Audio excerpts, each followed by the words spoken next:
I don't think it could happen anywhere else. My students are very passionate. Enjoying this magical transformation with something that's totally different from your world. They believe that they can really change the world. Creating new things, trying new things out. Trying to bridge across multiple disciplines. Being open to these kind of discoveries. No one had observed this phenomenon before. Questions.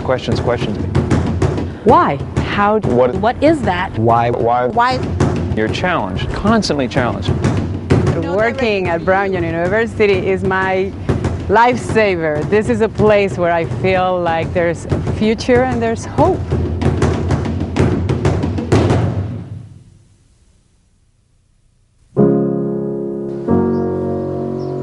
We are here not simply to bask in the glow of knowledge, but to provide a way for our students to go out and use that knowledge to help society.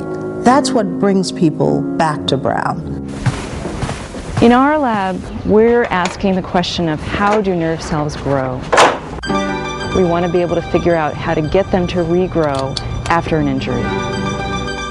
So that, for example, people with spinal cord injuries would be able to have nerve repair. 理工学部勉強してます。はい。 How did you get the SDS on the plateaus? Josh came to my office and said, I see something really unusual. So here are the plateaus? Yep, these are plateaus. This is groove. And this is a groove. Oh, this is great. So we had never seen this before. The neurons had actually grown from one plateau across a groove onto another plateau. It just gives us some insight into how we might get them to regrow after an injury. And an undergraduate finds this. This is the student who skateboards to my lab.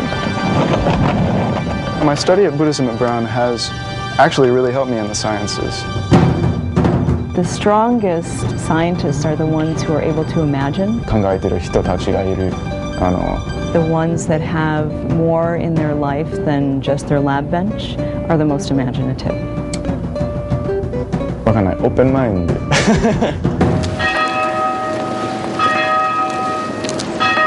Whatever you do, you want to do well in it and you want to enjoy it. So, yeah. Thanks for the advice.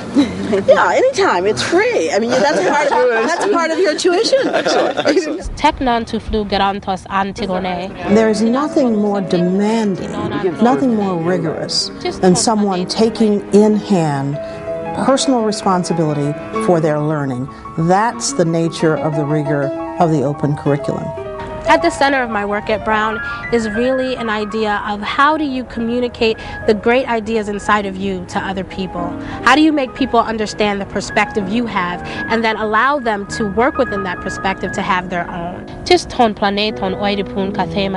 When I translate either Latin or Greek, actually, said Pompeium imagine pacis. The challenge is not only to translate words, but it's to translate sentiment. See,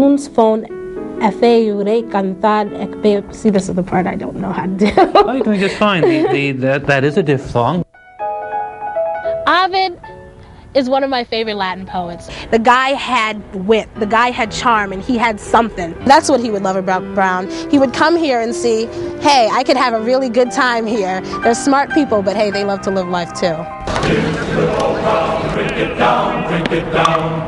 Here's the good old Brown. I want to thank you for making this campus one of the most stimulating environments that one can find anywhere. 3, 2, and lift off. Why are we here? Where are we going? Are we unique? These are the kind of questions that I think compel us to explore. We had new spacecraft data coming in. The students are looking at it every day. What we're trying to do here is really investigate the origin and evolution of our own home planet Earth. To do that, we have to go to other planetary bodies. I'm really intrigued by the different colorations in the bottom of this crater.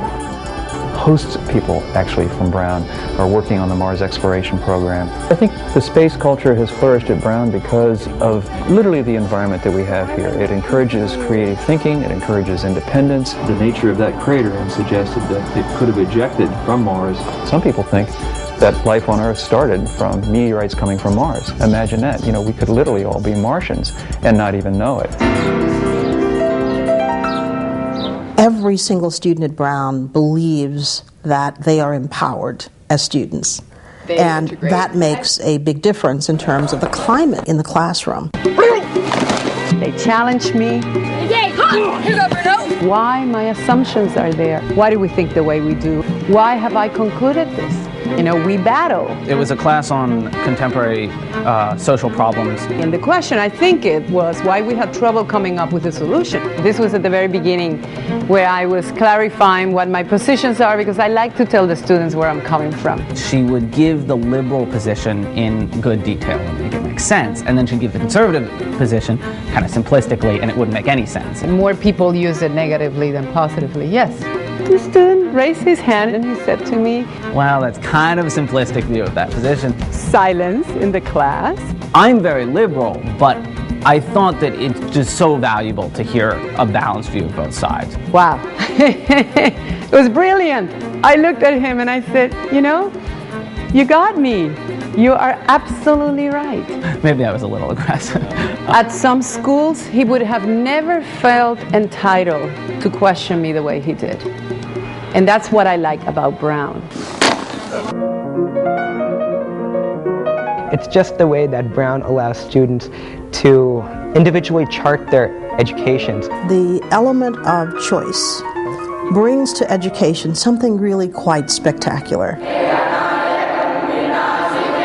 I've been conducting research on Sanskrit rituals and festivals as they're practiced both in India and now in the United States. Tamaha, Prakasha. Sanskrit's something that I was always brought up with. It was part of who I was. Really the question that I've been in search of through my work in Sanskrit and anthropology is understanding how tradition changes, how traditions survive. My anthropology background is going to make me able to better understand a patient's culture and social background, and in the process be a more empathetic and caring physician. What I didn't know going into doing the social research there was that that part of India also had some of the highest prevalence rates of HIV and AIDS, but no one talked about it. That's also led me to now want to pursue a career in infectious disease to better understand the links between culture and health. You know, when you hear these stories about what students are doing, you don't know whether to be depressed about your own inadequacy or gloriously happy that there are people in the world like him. As an undergraduate, I don't think it would have been possible, at any other school. I don't think there has ever been a more important time in the history of our university. Brown has really allowed me to express myself in ways that I didn't know I could. It has a special responsibility to the nation and to the students who come here. There's that tiny spark of genius that everybody's got, that you never know when it's going to go off and what it's going to hit. And that responsibility is to provide the best possible opportunities for students who will inevitably become leaders. And I think that's what the Brown education is about. So the case to be made for a gift to this campaign for academic enrichment is really a case to be made for the future of our country.